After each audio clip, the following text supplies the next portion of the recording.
मखसूस नशिस्तों से मुताल्लिक Peshawar high court और इलेक्शन कमीशन का फैसला मुअत्तल। जस्टिस मंसूर अली शाह ने रिमार्क्स दिए कि मुअत्तली इजाफी सीटें देने की हद तक होगी। पार्लिमानी जमात तस्लीम करके मखसूस नशिस्तों से कैसे महरूम रखा गया। सियासी जमातें अपने तनासब से तो नशिस्तें ले सकती हैं, बाकी उन्हें कैसे मिल सकती हैं। अगर कानून में ऐसा नहीं तो फिर क्या ऐसा करना आईनी स्कीम के खिलाफ नहीं है।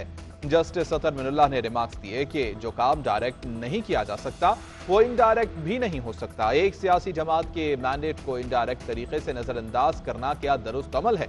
बगैर माकूल वजह बताए मखसूस नशिस्तें दीगर सियासी जमातों में बांटी गईं। सुप्रीम कोर्ट ने सुन्नी इत्तेहाद काउंसिल का केस समाअत के लिए मंजूर कर लिया।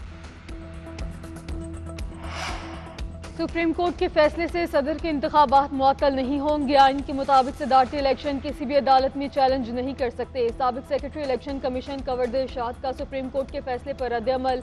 आबिद जुबैरी ने कहा, सुप्रीम कोर्ट का फैसला खुश आइंदा है। इलेक्शन कमीशन का ऑर्डर बिल्कुल गलत था। इनकी नशिस्तें दूसरी जमातों में तकसीम करना भी गलत था। सारी गेम यही थी कि हुकूमती इत्तेहादियों को 2/3 अक्सरियत दी जाए। Additional secretary supreme court bar Shahbaz खोसा ने सुप्रीम कोर्ट का फैसला दुरुस्त करार दे दिया। कहा, पंजाब में 23 और खैबर पख्तूनख्वा में 9 मखसूस नशिस्तें उन्हें वापस ली जाएंगी। 1 या 2 सेनेटर्स भी पीटीआई को वापस मिलेंगे।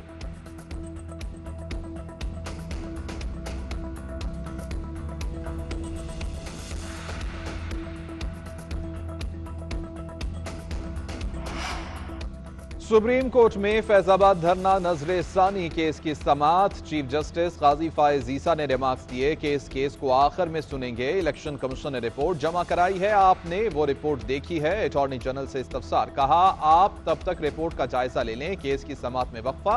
रिपोर्ट के मुताबिक फैजाबाद धरना में किसी साजिश के शवाहिद नहीं मिले। 150 सफात की रिपोर्ट 33 गवाहान के बयानात की रोशनी में तैयार की गई।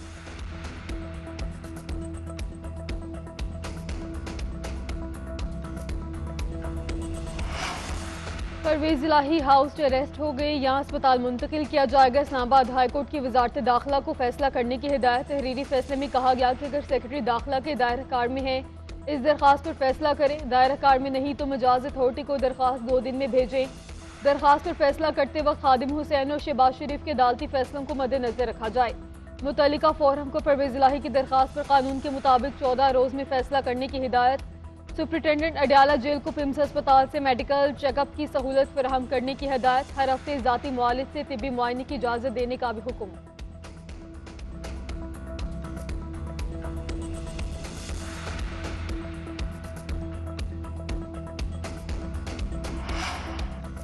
पंजाब हुकूमत की गंदम खरीदारी पॉलिसी क्या होगी, फैसला आज मुतवक्के। नवाज शरीफ की हिदायत पर पार्टी का हंगामी इजलास तलब। वज़ीर आज़म शहबाज शरीफ और मरियम नवाज भी शिरकत करेंगी। लीगी कायदीन इजलास में गंदम खरीदारी की पॉलिसी पर मुशावरत करेंगे।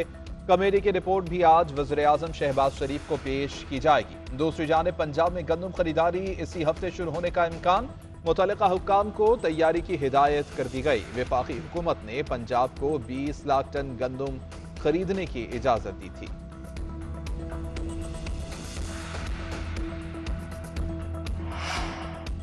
अब वक्त आ गया है कि निजी शोबा फ्रंट सीट पर बैठे, वुज़रा और ब्यूरोक्रेसी पीछे बैठना चाहिए। वज़ीर खजाना मोहम्मद औरंगजेब का पाक सऊदी अरब सरमायाकारी फोरम की इफ्तिताही तकरीब से खिताब बोले, मुआशी इस्लाहात हमारा एजेंडा है। बेहतरीन मुआशी पॉलिसियों के बायस इस्तेहकाम पैदा हो रहा है। ज़र मुबादला के ज़खायर में बतदरीज इजाफा हो रहा है। वफाकी वज़ीर पेट्रोलियम मुसद्दिक मलिक कहते हैं, हम मदद नहीं तिजारत और कारोबार चाहते हैं। मुल्क से मायूसी का खात्मा करेंगे। पहले हुकूमत से हुकूमत का मुआहिदा हुआ, अब सरमायाकारों से मुआहिदे होंगे। वज़ीर तिजारत जाम कमाल बोले, पाकिस्तान सरमायाकारों को हर सहूलत देने के लिए पुरअज़म है। कोशिश होगी दोनों मुल्कों के दरमियान बेहतरीन मुज़ाकरात हों।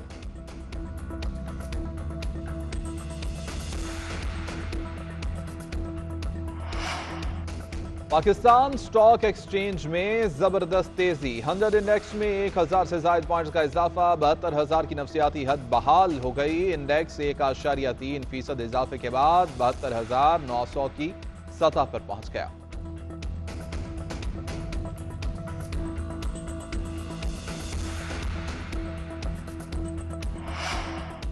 पीआईए की निजकारी में एक और रुकावट दूर। सिक्योरिटी एंड एक्सचेंज कमीशन ने रिस्ट्रक्चरिंग स्कीम मंजूर कर ली। स्कीम ऑफ अरेंजमेंट की मंजूरी का एलामिया भी जारी। एलामी के मुताबिक तमाम असासे, खसारे और कर्ज पीआईए होल्डिंग कंपनी को मुंतकिल कर दिए गए।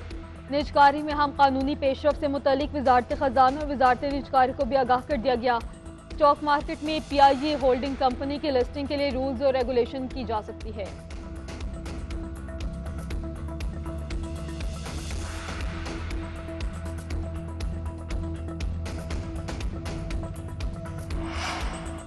पीपल्स पार्टी का कौमी इदारों की निजकारी पर तहफ़्फ़ुज़ात का इजहार। Chairman peoples party Bilawal Bhutto ने हुकूमत से मुज़ाकरात के लिए 3 रुकनी कमेटी तश्कील दे दी। शेर रहमान, नवीद कमर और सलीम मानवीवाला कमेटी में शामिल हैं। बिलावल हाउस की जानिब से एलामिया जारी कर दिया गया।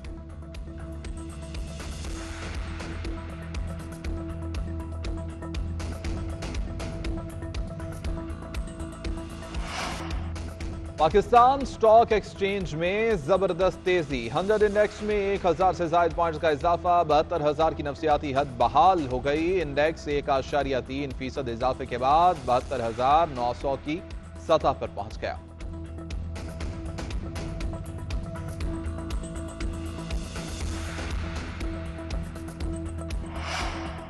पीआईए की निजकारी में एक और रुकावट दूर। सिक्योरिटी एंड एक्सचेंज कमीशन ने रिस्ट्रक्चरिंग स्कीम मंजूर कर ली। स्कीम ऑफ अरेंजमेंट की मंजूरी का एलामिया भी जारी। एलामी के मुताबिक तमाम असासे, खसारे और कर्ज पीआईए होल्डिंग कंपनी को मुंतकिल कर दिए गए। निजकारी में हम कानूनी पेशरफ से मुतल्लिक वजारत खजाना और वजारत निजकारी को भी आगाह कर दिया गया। स्टॉक मार्केट में पीआईए होल्डिंग कंपनी की लिस्टिंग के लिए रूल्स और रेगुलेशन की जा सकती है।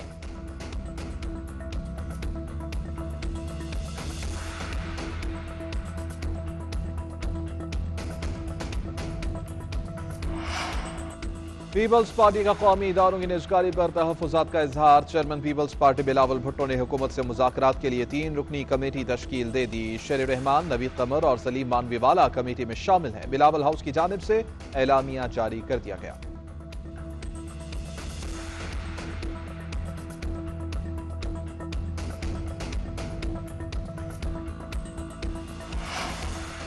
दुगना एतमाद और यकीन है कि हम ट्रॉफी लेकर आएंगे। हमारा कम्बिनेशन बेहतरीन, सबका फोकस वर्ल्ड कप जीतने पर है। खिलाड़ी आपस में यही बात कर रहे हैं कि ट्रॉफी कैसे लानी है।